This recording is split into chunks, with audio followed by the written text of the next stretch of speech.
Salutations, bonjour, and all those good things, everybody out there. We're going to keep this one short and sweet today. I will let y'all know, though, I've been up since 4 a.m. I just tagged clothes for my wife's boutique for 2 hours, 3 hours.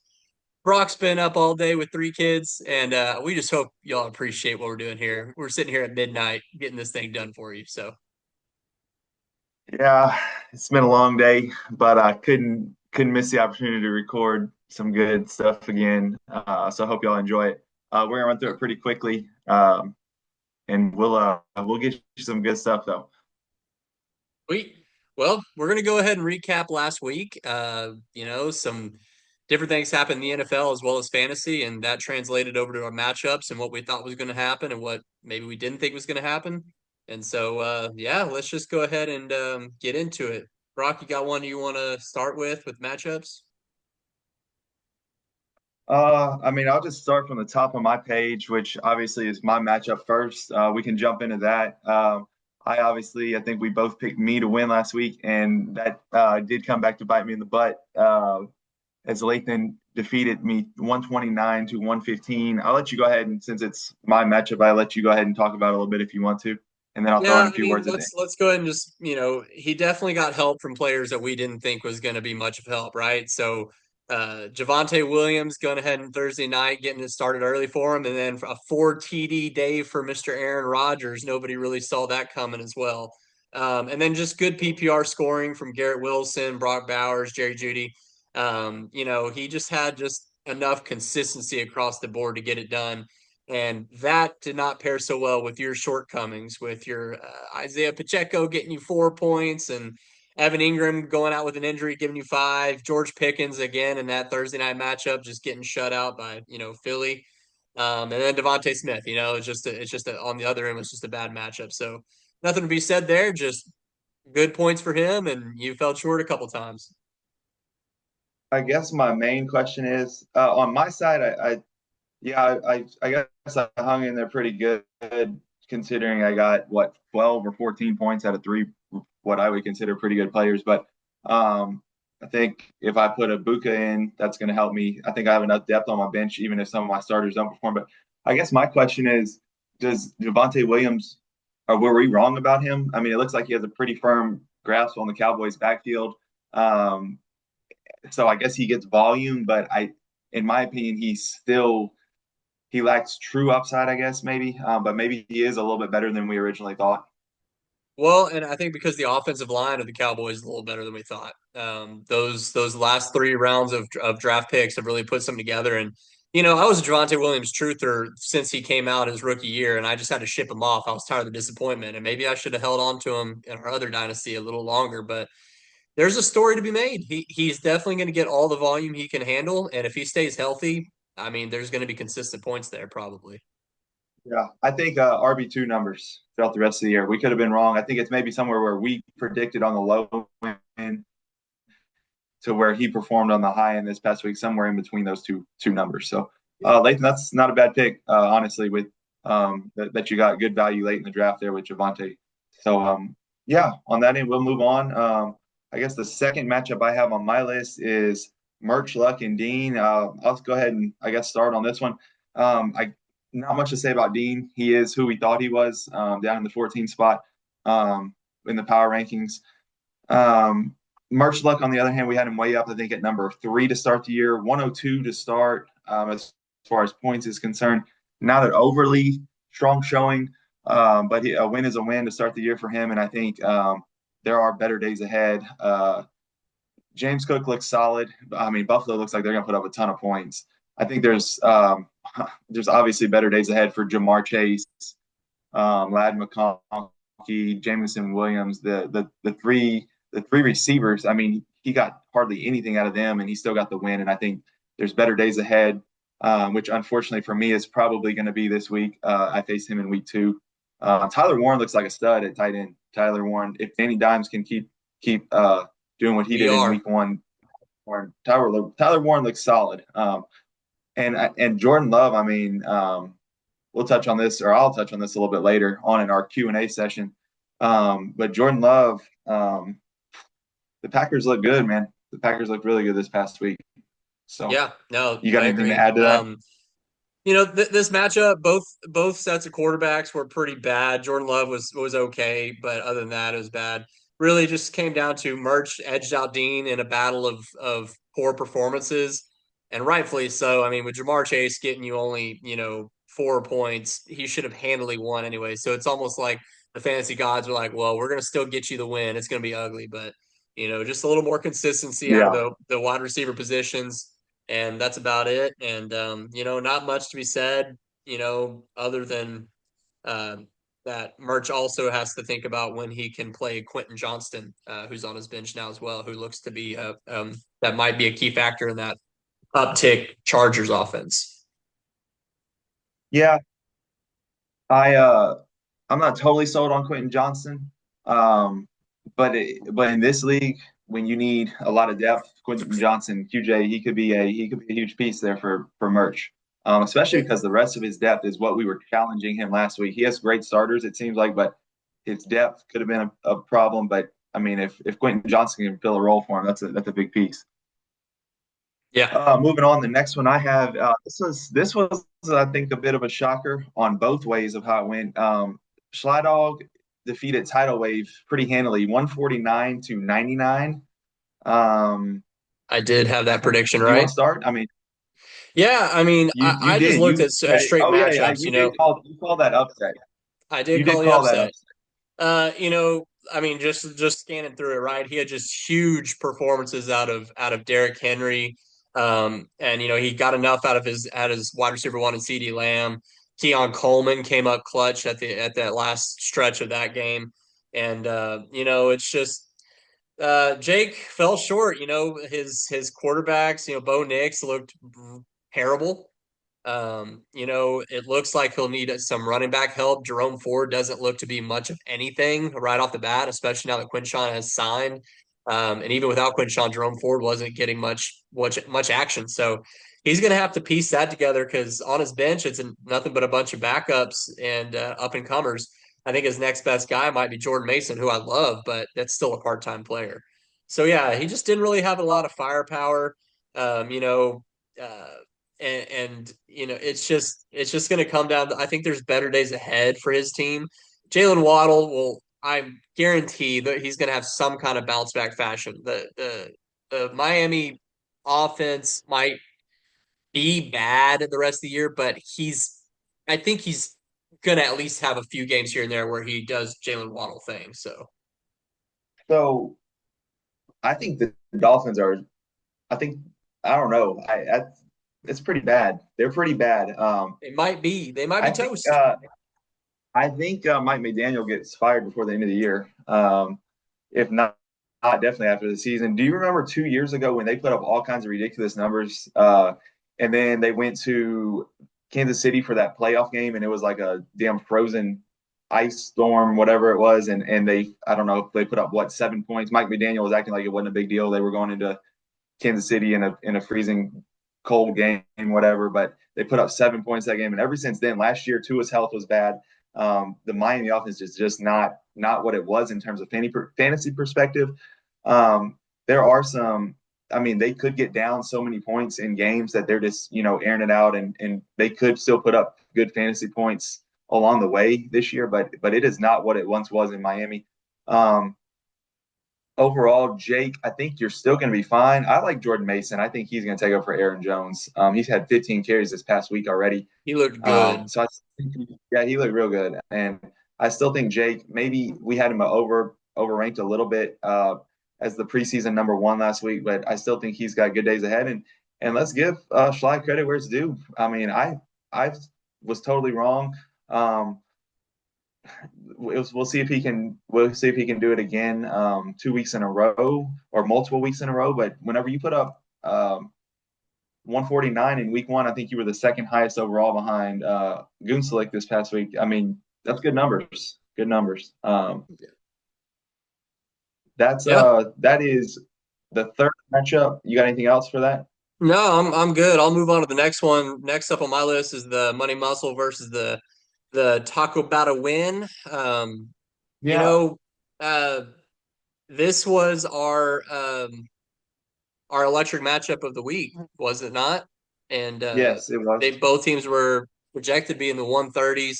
They both fell short of that, but Money Muscle got close enough, and I think a lot of that had to do with the little bounce back scoring from Patrick Mahomes. That looks to be pretty much what set him apart from everybody else. Because if you look across, everybody's pretty, he got a little bit more consistency out of his wide receivers. It looks like Jackson Smith and Jigba for Sam Darnold is just going to be that one read, feed him the ball, all year, which is, a good thing to have. So, but yeah, not a whole lot. Jaden Daniels didn't have like a super crazy game. He did enough. He got his 20 points. And Taco, he had a couple shortcomings himself. Nico Collins will probably never get 5.5 points again.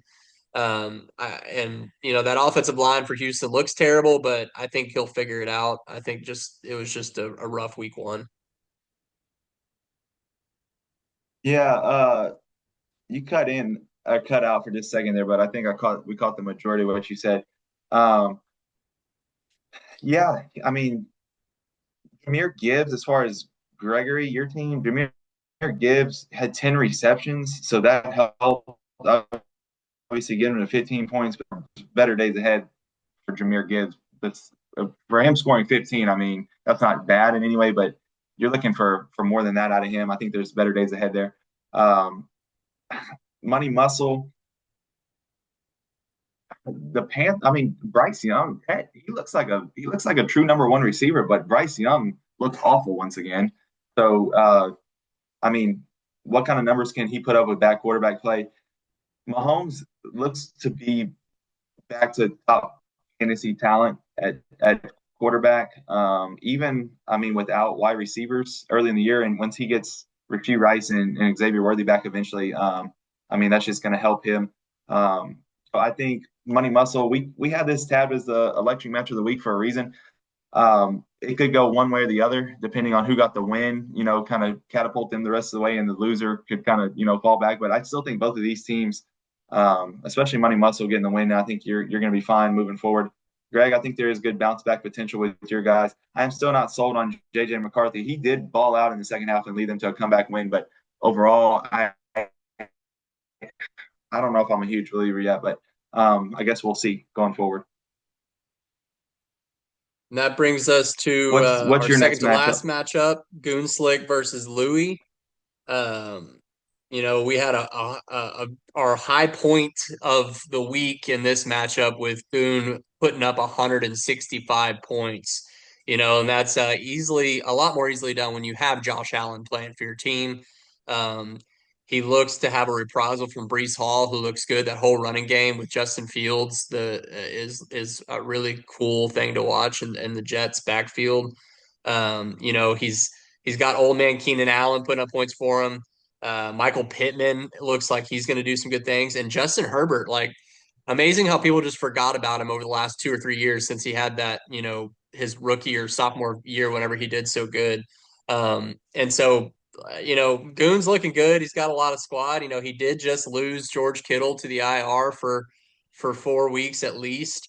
And so we'll see what he has to say about that. He does have Goddard on his bench who did okay in week one for that Philly offense, but yeah, I think Goon is set Not up to interrupt well. you, but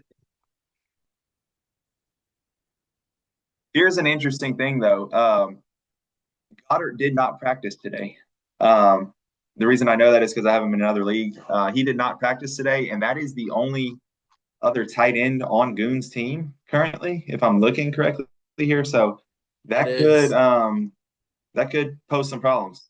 But I mean, when you have Josh Allen, one question about Goon and going back to Javonte Williams, we were wrong, I guess, about Keenan Allen as well. We'll go ahead and talk about that real quickly.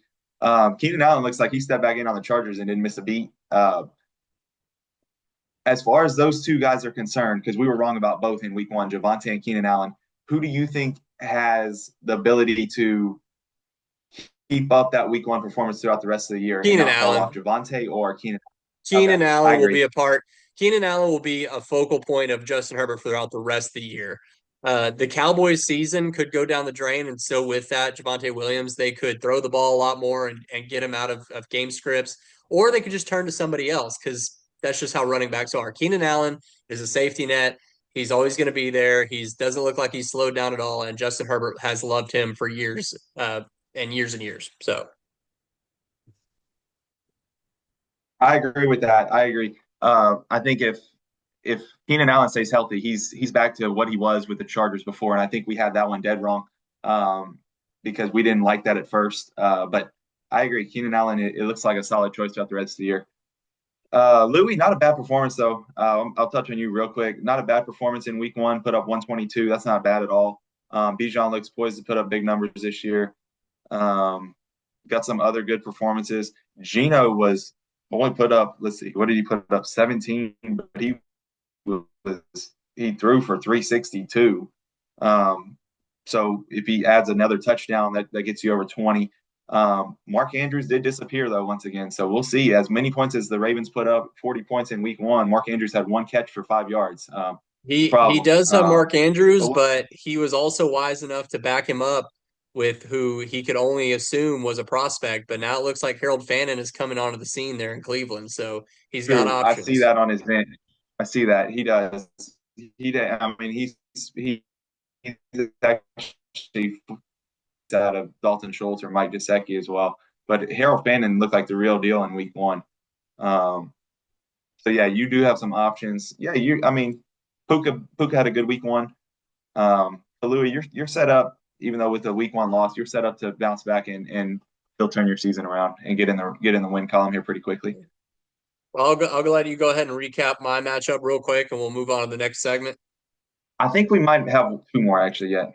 I Oh, think we might have skipped one if am I I'm skipping counting one? right. I got to find the list. Oh, we Yeah, we have skipped yours, and we Alyssa we versus still Mason. have. Yeah, we did. While I get, let's see, I'll go ahead and touch on your matchup. Um, see, Mike. I mean, we liked his team. I think we had him ranked fourth in the rankings, and you had fifth in the rankings. So y'all were pretty close matchup. We liked C Mike's team. I think we both picked you to win, which we were wrong on. But he had good Week 1 performances, and he got the win without his stack of Goff and Amon-Ra even doing too much, which you got to think, even with that new offensive coordinator in Detroit, that they're still going to put up big numbers. There's just too much talent on that offense to be slowed down. So I wouldn't worry about that stack. I think they'll bounce back. Aaron Jones, I am worried that even though a 15-point performance, Jordan Mason is going to take that job eventually. But you still got Bucky Irving going to put up good numbers. Zay Flowers, I mean, Zay Flowers, as bad as Mark Andrews was, what we just talked about, Zay Flowers, he put up 28 whenever the Ravens just scored a ton of points in Week 1. So that looks like a good pick. Penix looked good. Penix looked like a good quarterback option in a superflex league. So Mike, yeah, you had a good Week 1 on your end. Luckily, you have Charbonnet, because that is his backfield, in my opinion. Kenneth Walker is going to be phased out, and Charbonnet is going to come on strong. So you're covered there. You gotta believe TJ Brown did not look good in Week 1. He looked slow. I think you said that he looked slow when he was running routes, but you got to believe that they're going to make a concerted effort to get him the ball in Week 2 to keep him happy. So you'll bounce back with the Eagle stack there. There's you had a few low points. Travis Hunter's finding his footing. Joe Flacco, I think, will score more. Ricky Pearsall had a good game. Overall, I think you're going to be fine. The A chains still a little scary, especially with how the Dolphins' offense is performing. But he was the lone touchdown scorer, so that is the high point for you. But I think you have enough weapons to bounce back even after a Week 1 loss. But yeah, that's my take on your matchup. I think we did skip. If you want to, who did we miss? Who was We the missed last the one? A Alyssa and Mike, Mason. Princess, Pigskin Princess, and Mr. Peach. Go ahead and touch on that. I will say I said I think I called. I know I called Mason to beat her in Week 1, even though he was ranked lower. Um, and he did end up winning. But yeah, you can go ahead and cover that. Yeah, when you have Joe Burrow scoring less than 10 points, when you have Xavier Worthy going out with injury on like the third play of the game or whatever it was, and then, you're trying to get some points out of Marvin Mims, I'm just going to put a big question mark of why he's even on a roster to start the season, but all right, he got you two. Yeah, that's going to hurt you. And then, on the other side of things, Mason, he got a CMC boost. He got a Justin Jefferson solid 15 points. And then, probably the pick of the year, Justin Fields getting him nearly 30 points for his QB2 position. So, yeah, I mean, that's all there is to it. I think Justin Fields, that rushing is back. I think in that system, in that Jet system with Brees Hall attacking from the other side, there's going to be a little more of that to come. I don't think it's a fluke. I don't think it's consistent, but I don't think it's a fluke. I don't think that that's going to go away. And you'll see 20 and higher probably nearly every week. So Yeah, one problem, Mason. Brock Purdy looks unlikely to play in week 2. Um, everybody, like literally everybody in San Francisco, is hurt. Um, I'm not sure how long he will be out if he does miss this week. I'm not sure how long he'll be out, but you do not have another quarterback, and your bench depth is a little shaky. So could be a little bit of a problem there. But yeah, you had a good week 1. Even with Kareem Hunt, I mean, Kareem Hunt does look like he's going to get some touches in Kansas City, so he might be able to put up just enough points for you to make that spot a little bit worthwhile of having him in there. Um, and then Alyssa, on your side, I called Joe Burrow to be QB1 in week 1 with nice. 32 points, and he did not. Yeah, yeah, yeah. Tell me how Lad did though. A little bit better than Joe Burrow, but Lad did not cover your Lad got closer to my prediction than Joe got to QB1. We'll say that. Lad was far away from 2 touchdowns though. Lad was not in the end zone once. It's not my fault Quentin So Johnson both of stole our him. both of our bold predictions did not quite turn out in week 1, and we had a few things wrong. But I think watching week 1, after week 1, it's never time to panic about anything unless you are just horribly down in a bad way. But you just got to learn a lot of things from week 1, and I think that's what we did this past week, watching a lot of football and can move on and learn from what we watched this past week. Speaking of, with that being said, Travis Etienne uh, was a very valuable late round pick for Alyssa, as he now looks like he is in charge of that backfield in Jacksonville, and is going to be poised for a big season. Yeah, yeah, no, I concur. All right, well, that was our weekly matchup. We're going to go ahead and move into another segment that we're going to start now. It's recapping the waiver wire and some good additions, or maybe not so good additions that we feel as your commissions. And we'll just start at the top with the big money spender, my co-commissioner here, and getting old.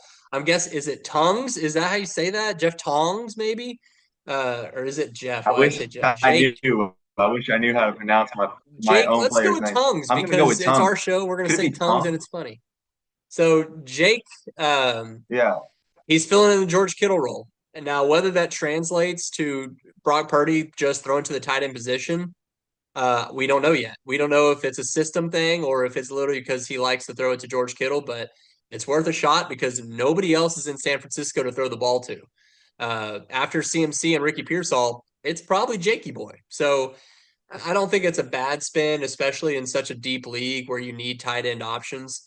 And George is old. They're going to have to move on to him for some time. Either next year or the year after. I will say this: that there is a duo tight end room in San Francisco, so he probably won't get all the targets, but he is the receiving threat in that room. So Yeah, and I was actually surprised a few more people didn't bid on him. A reason I spent a little bit more money is because I have Evan Ingram starting. He is hurt. I don't know if he plays in week 2, and then I only have Cole Kmet on my bench, so I needed another option at tight end. So I figured I needed to spend a little bit more and get him. And honestly, I think he's going to get the ball thrown a lot to him. He might not play every snap, because I think Luke Farrell's the other tight end and he's a blocking tight end. So I think Tungs comes off the field some, but as far as the receiving tight end, I think he's going to be the option and he can put up serviceable numbers, I think, for me in a pinch. Moving on down, Lathan Stahl, you picked up Tyler Beatty Tyler for Bidet. $5. Is that how you say it? Once again, my Bidet. pronunciation Yeah. focus. Okay. Lathan, I Okay. don't mind this pick. Like again, it's such a deep league. When you see a running back get 6 targets in a PPR league, it's why not? If you want to take a shot on it, I don't think he's moving anywhere up the depth chart, but if he is kind of that Justice Hill what he does for like Baltimore, and he just comes in and just gets a lot of third down targets. That's valuable, especially in some pinches whenever you need some help throughout your roster. So Yeah, I think any running back that has any sort of role on an offense needs to be rostered in this league. So I mean, if especially one that catches passes, so if he has any PPR value, especially once bye weeks start rolling around and you need depth to maybe fill a spot and just shoot in this league, if you are hurting and need depth and to plug somebody in during bye weeks, I think 5 or 6 points from Tyler Bidet in a certain week could be very valuable, even if it's just catching 3 passes for 25 yards. I think that could be valuable in this type of league when you're really reaching and hurting for a player. Who do you have next?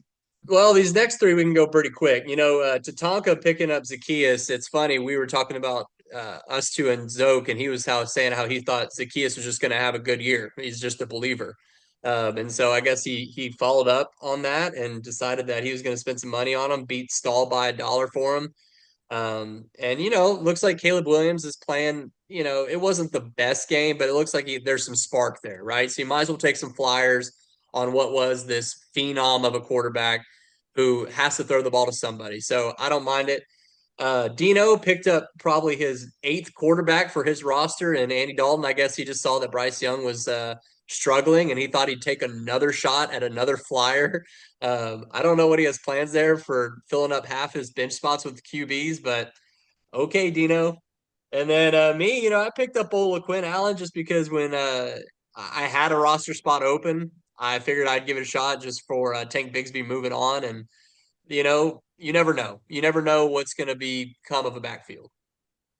I think that's actually a sneaky pickup. I'm not going to talk about Andy Dalton. I will touch on Zacchaeus real quick. I think for the time being, um, he has Luther Burden beat out for that spot. I think Luther Burden obviously is going to be talented and take over eventually, but right now Zacchaeus can provide some value.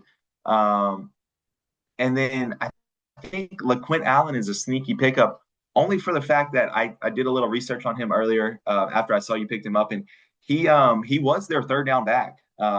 In third and long, I think he played if it was 3rd and 3 or longer. I think Jacksonville had 9 or 10 occurrences like that on this past Sunday, and he was on the field for all of those. So that is truly their third down back, pass catching back that can provide some value, such as a Tyler Bidet. So we'll see. I know Tootin's there as well, but I think LaQuinn Allen has a role on that team and could provide you some depth and value down the line. I get it. Cool. We'll move on. Let's talk about just really quick. Are we panicking or not on certain players, aspects, team construction, anything that has caught your eye that you're just kind of really worried about, whether for your own team, somebody else's team, NFL in general, anything like that? Uh, Personally, I thought about this a little bit. I mean, I want to know your answer. I think I know my answer. Um, we ranked Jake 1 last week and me 2. We both lost. We're not doing a power rankings this week. We'll have a new power rankings next week after we have a couple weeks of information to go on. Um, who whose team would you be panicking more over, mine or Jake, as the number 1 and number 2 teams both losing? Who would you be panicking more over right now?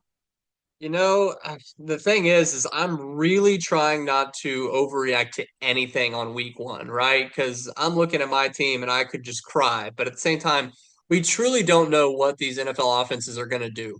We don't know what is going to transpire, and that therefore happen to our teams. But, um, you know, I would say that probably I have more faith in your team just because you have Lamar holding it down. And you've got Devontae Smith. You had a lot of receivers that didn't do what they should have. Um, but that's not to say I'm super scared for him for Tidal Wave. But Bo Nix did look bad, and he does have an RB2 spot that needs to be fixed. So that's probably why you get the edge. I agree. I'm not super panic mode, especially after just 1 week. Um, but I am panicking a little bit more if I'm him. Just I I think we might have overranked him a little bit looking back at everything, but I still think he's a playoff team that, gets in. And you never know what happens once you get in the playoffs. But yeah, I'm less panicky on my end, but I do want to get in the win column. And I don't know. This week I got a bad feeling I'm gonna fall to 0-2 actually, but we'll see. We'll see what happens. But anything else? What any other panic mode, Just player wise personally, or it's the Seattle backfield for me. Yeah, I have Charbonnet, but until he fully takes over, it's kind of a wash, and I'm kind of out of the running back position. So that's the only thing. And again, I just have to wait till week 2. I have to see what is actually going to happen before I really take action. I don't want to burn the house down before I know that there's something there. So that's on my yeah, mind really. But I could see that. It's kind of like who do you start? If they're both going to get half and half, like you're picking each week, who do you think is going to fall into the end zone? It's a tricky situation to be in. But after week 1, you can't really panic about anything. So we might do a panic or not session, next week or later on in the year. But right now, I think it's too early for anybody to be overly concerned. Do you want to catch some of these Q&As real yeah, quick let's do it. from Feed our them to me. sponsor?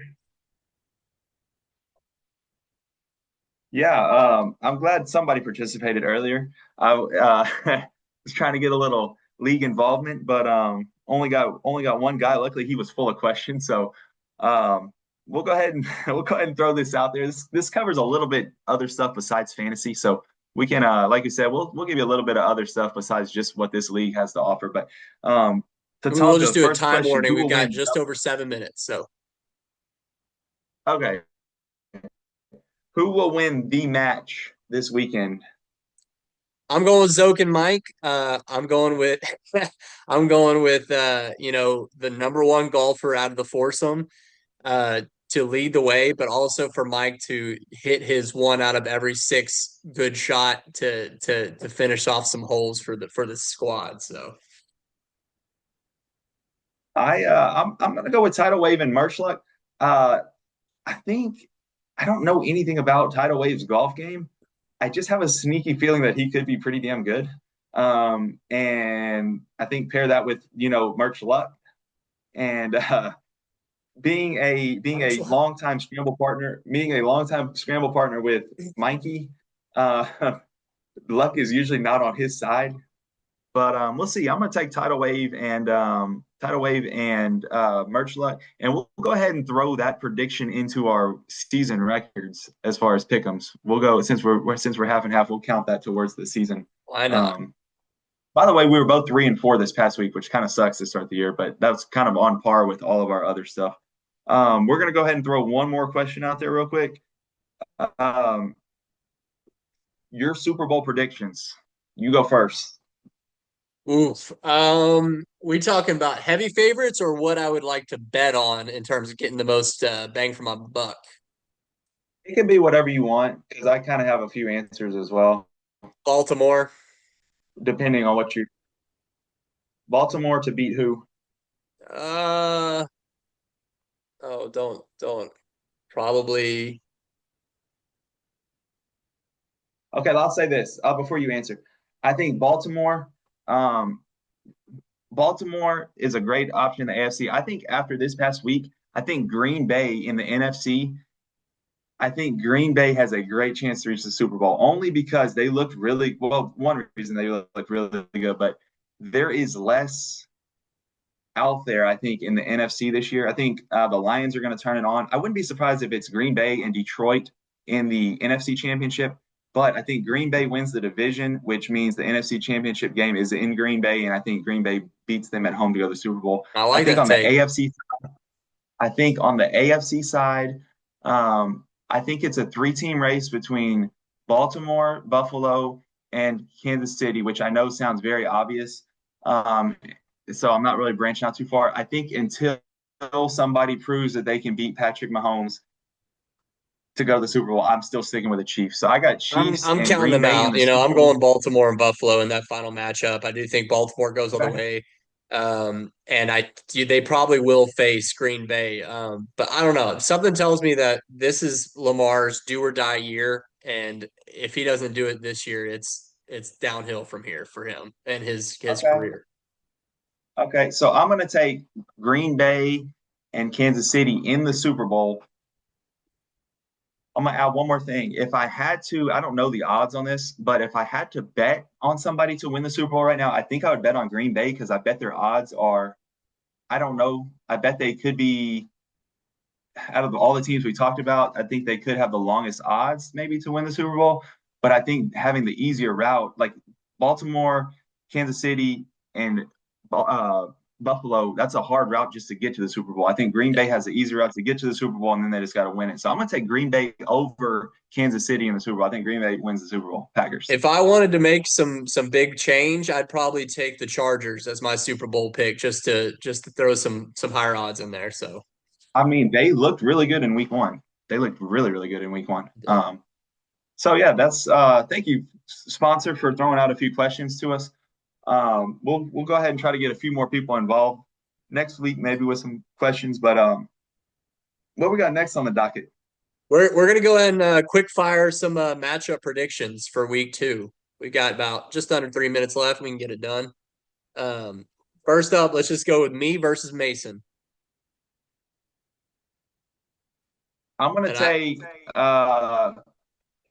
who you got? I'm gonna hedge. I'm gonna say Mason gets me. I think that Justin Fields creams that Buffalo defense, gashes it, and Christian McCaffrey against New Orleans, he's gonna get all the work. I think I got you because I don't think Brock Purdy plays this week, so I got you. Right. You Who you versus got? Merch. I'm taking Merch luck. I'm gonna go with you just because Jordan Love plays on Thursday, and I'm gonna think that it's gonna be a really down down week, like a down score, like a Thursday night bummer.